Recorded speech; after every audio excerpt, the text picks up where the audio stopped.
আসসালামু আলাইকুম রহমতুল্লাহ। আমি ইয়াসিন আরিদিন তালুকদার। তো আজকে আমরা সূরা আল হুমাজার অনুবাদের সহিত তেলাওয়াত করতে চেষ্টা করছি ইনশাআল্লাহ। তো আল্লাহর নাম শুরু করা যাক। আউযু বিল্লাহি মিনাশ শাইতানির রাজীম।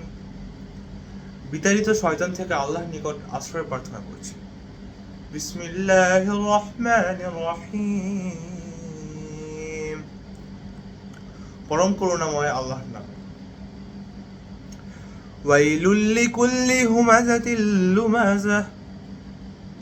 দুর্ভোগ রয়েছে এমন প্রত্যেক ব্যক্তির জন্য যে কটূক্তি ও কুৎসা রটনা করে। আল্লাযী জামাআ মালাহু ওয়া আদ্দাদাহ। যে অর্থ জমা করে এবং তা গুণে রাখে। ইয়াহসাবু আন্না মালাহু আখলাদাহ।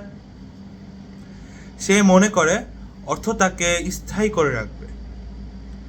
কাল্লা লায়ুনবাযান্না ফিল হুতামাহ। না, কখনো নয়, অল্প দিনের মধ্যে সে নির্ঘাত চূর্ণ বিচূর্ণকারী আগুনে নিক্ষিপ্ত হবে। ওয়ামা আদরাকা মাল হুতামাহ। তুমি কি জানো চূর্ণ বিচূর্ণকারী আগুন কেমন? নারুল্লাহিল মুকাদাহ। আল্লাহ তাআলার প্রজ্বলিত এক আগুন। আল্লাতী তাত্তালিউ আলাল আফইদা। যা মানুষের হৃদয়ের উপর পর্যন্ত পৌঁছে যাবে। ইন্নাহা আলাইহিম মুসাদা। তাদের উপর ঢাকনা দিয়ে রাখা হবে।